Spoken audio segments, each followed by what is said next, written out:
It's stewardship season, Calvary. And you know what I love about this time of year? I love that in the midst of all that's going on in our lives and world, we pause, we take a beat, a breath to get grounded in gratitude. We reflect on what a gift it is to be part of a community like Calvary.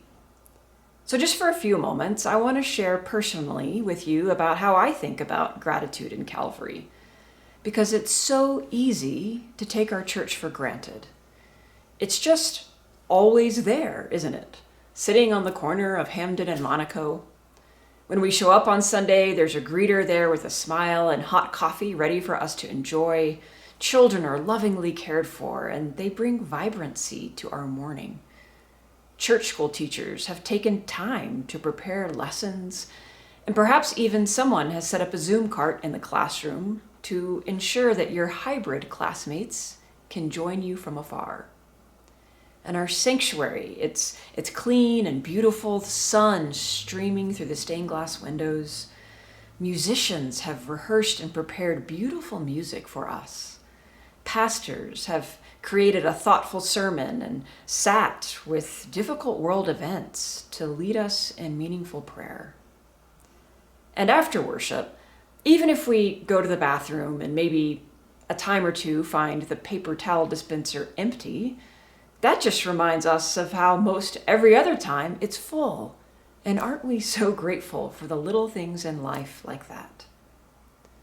It's also easy to take for granted that if we're traveling or if we live far away, that we can tune into worship at any time from any place. All because there are people who have spent a lot of hours creating a tech guide, running cables, setting up camera angles, typing up slides to make a really professional, seamless live stream experience of worship. I'm grateful that around the holidays there are many ways to celebrate. Trunk or Treat gives me a great reason to dress up as Cookie Monster. During the Christmas concert, I hear beautiful music in a familiar sacred space that I love. On Good Friday, I'm challenged by the preaching of my colleagues at New Hope, uplifted by the deep spiritual presence of our combined choirs. Then there's the beauty of the Foot of the Cross courtyard, which centers me in remembrance and gratitude when I need to pause in the middle of a really chaotic day. And on those really busy days, I'm so grateful the electric bill is paid so I can heat up my lunch in the microwave and keep my phone charged as I work. And when I reflect on how I make a difference in the world, I'm so grateful that I automatically know the place where I go to serve. Through volunteering for Family Promise or reading books with third graders at Stedman, buying food for Kentucky Circle Village's pantry, there are always ways for me to make an impact on the community through Calvary without me having to do all the legwork on my own. Someone has taken time to vet the organizations and ensure that they align with our values to create the opportunity for me to serve. Calvary is also the place where I go to be challenged and to learn, whether through the Facing Racism cohort or the community panel on homelessness in Denver we recently hosted. I can even drop off my ballot at Calvary if I wish, because we're an election location. There are just so many ways that Calvary is a hub for what is meaningful in my life, including the relationships. Many of the people who I care most about and who care most about me are at Calvary. So our church, for me, and I'm willing to guess for you, it's a place of gathering and learning and serving. It's a place and a people where I am reminded of what matters most in my life. A community that welcomes me to show up with my heart, mind, body, and soul, and to grow in all of these areas as well, just as a regular person on the journey of faith, just like you. Now, speaking as your pastor, I'd like to share with you that our stewardship theme is simply our all church theme. It is well. Why? Because financial wellness is an integral part of wellness of heart, mind, body, and soul. Think about it. When your finances are stressed or tight at home, things can feel a bit off. Perhaps you feel uneasy or anxious. Similar feelings can arise here at church when it feels like the finances are stretched or giving is down, expenses are up. But here's the thing. Our financial wellness, first and foremost, depends upon our trust in God, our faith that God will do really great things with the gifts God has given us, that we have enough, that collectively, when we pool our resources together, we all contribute to the financial health of Calvary. It's not something that is just all up to us on our own. But neither is it something where we can say, well, somebody else will take care of that. There are a lot of great causes and organizations and efforts to support, and I know you support them, which is awesome. I do invite you to think about this. Calvary is not just a great cause or great organization or a great effort. We are a community. We impact your life in significant and personal ways. Even if you go weeks without donning our doors or logging on online, we are here for you when you need us. And we can only maintain that ministry and presence through generous giving. The thing is, unlike many other nonprofits, there is no one else out there in the general public that will give to Calvary. It's just us, you and me. And I don't mean just in a limiting way, but rather to highlight that we are a congregation-supported church and that we are more than enough. Last January, when we raised $170,000 in 10 days, it was more than just a Miracle Match challenge, Calvary. It was a celebration of our entire community coming together to give what we could and say together, we believe what God is up to at this church. This building, these people, the staff, our mission and ministry partners, they mean something to us. And I was so moved to watch the donations come in, large and small, one after the other.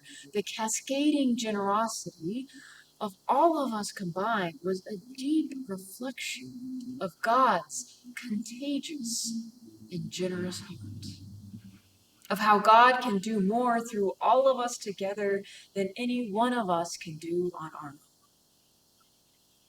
Miracle Match wasn't some crazy random occurrence that can never be repeated. Miracle Match came from within us, Calvary. It came from one of our members listening to the Spirit stirring in their heart and responding. And then a bunch of other miracles followed as 140 plus other people responded to the stirring of the Spirit too. This money did not come out of nowhere, and neither did the spirit of generosity. It came from you and me, from God prompting us to give, and from us trusting that we would be okay if we gave a little more. And not only would we be okay, we would be uplifted by the spirit of giving and the ongoing ministry of Calvary.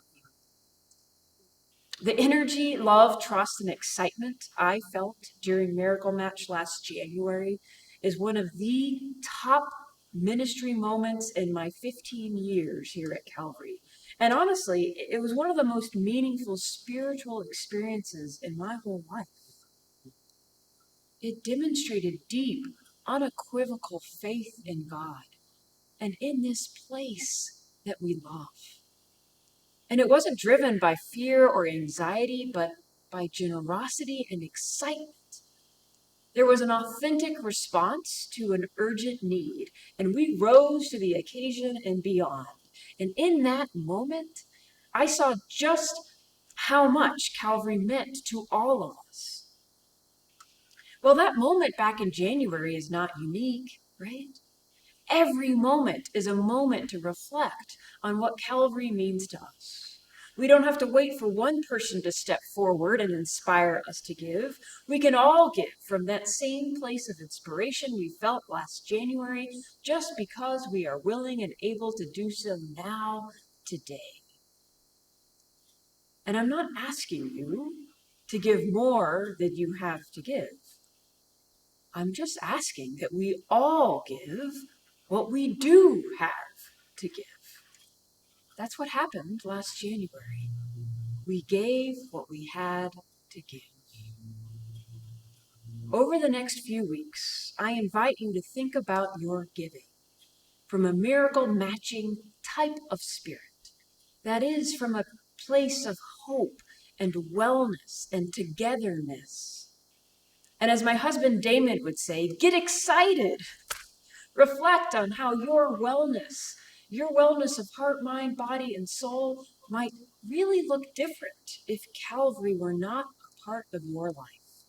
And if this place, these people, if we contribute to your wellness in some way, let that soak in, really, and say thank you to God for this gift. When we ground ourselves in gratitude, our giving can't help but come from a place of inspiration. We are stewards of this amazing gift of a church and community, both today and in the future.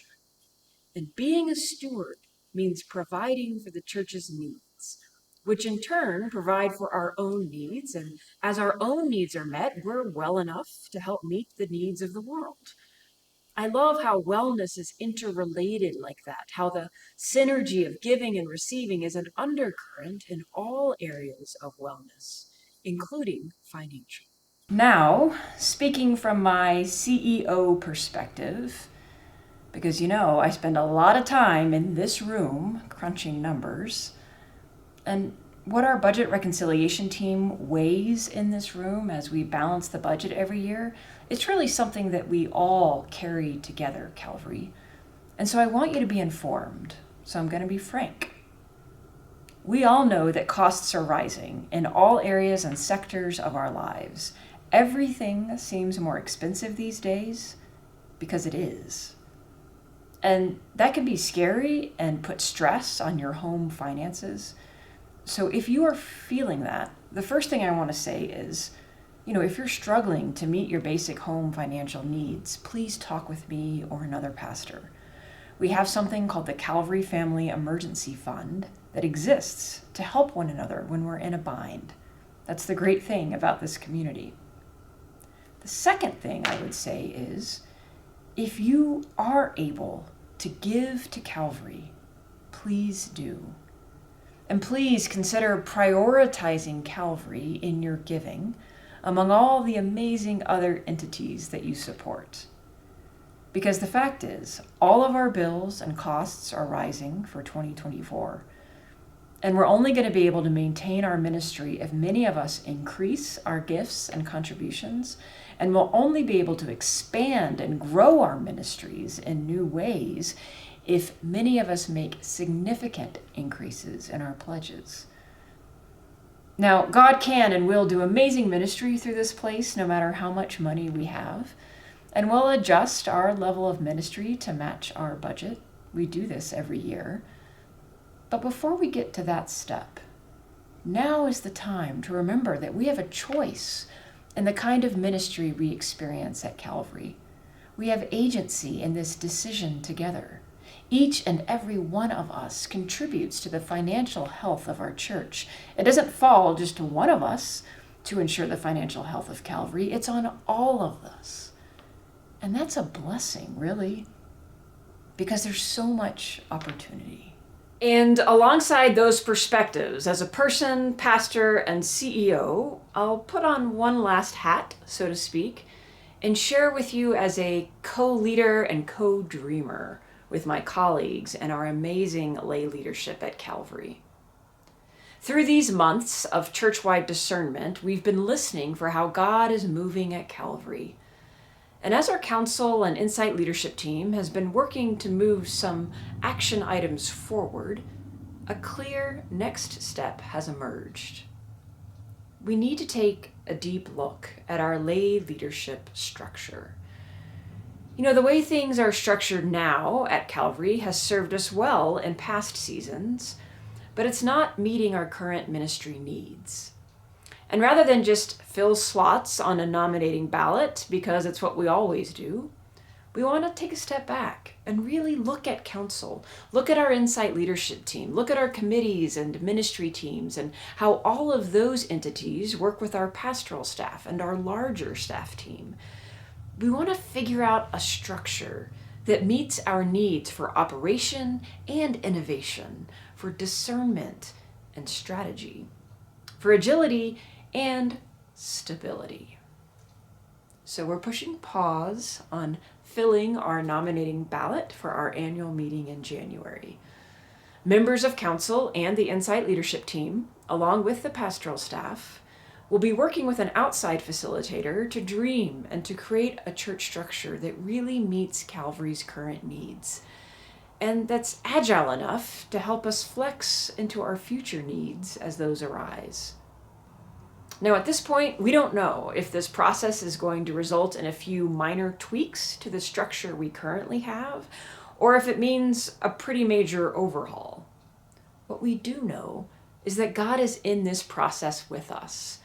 And we, as your lay leadership and your pastors, we feel with strong consensus that now is the time to have these conversations.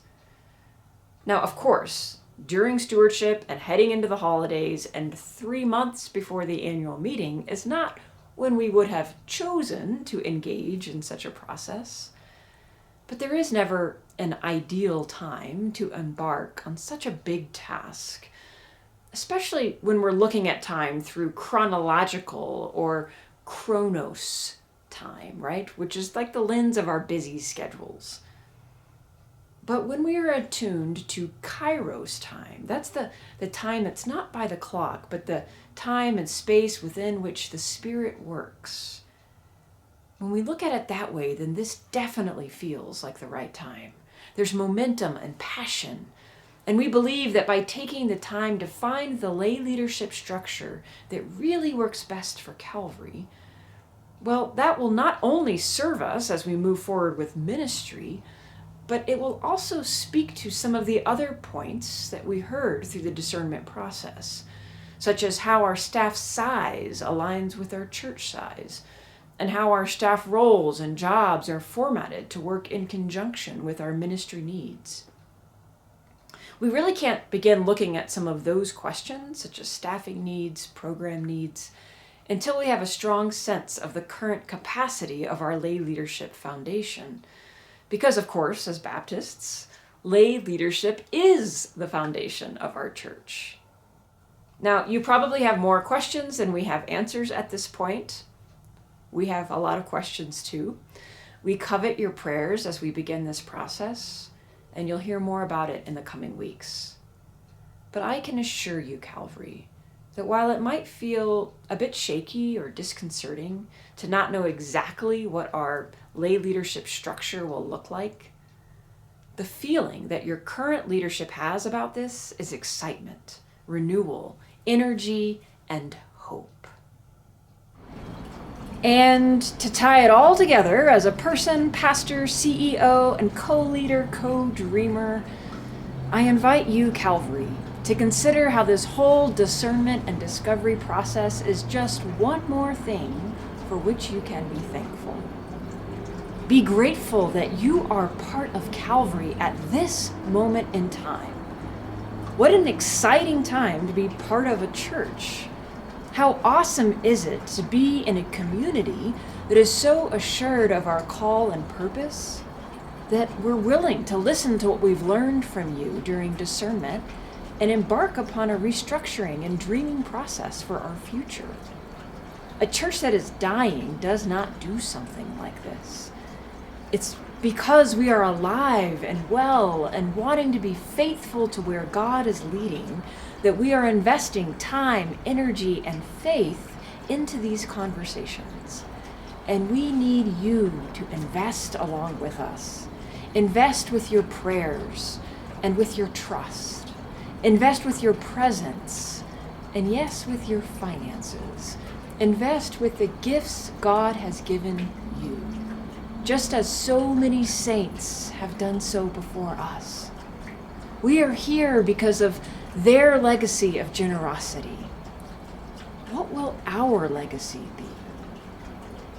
Commitment Sunday is on November 12th, but I encourage us all to begin now, prayerfully considering what God is leading us to give to Calvary in 2024. Wellness doesn't happen overnight. It comes through faithful steps, day by day, prayer by prayer, gathering by gathering, gift by gift. To say it is well is to proclaim that we center our wellness in God and in that which is beyond us and bigger than us and yet absolutely includes us and depends upon us. So as we journey, may you be well, may Calvary be well, and may our world be well because of what God is doing through us.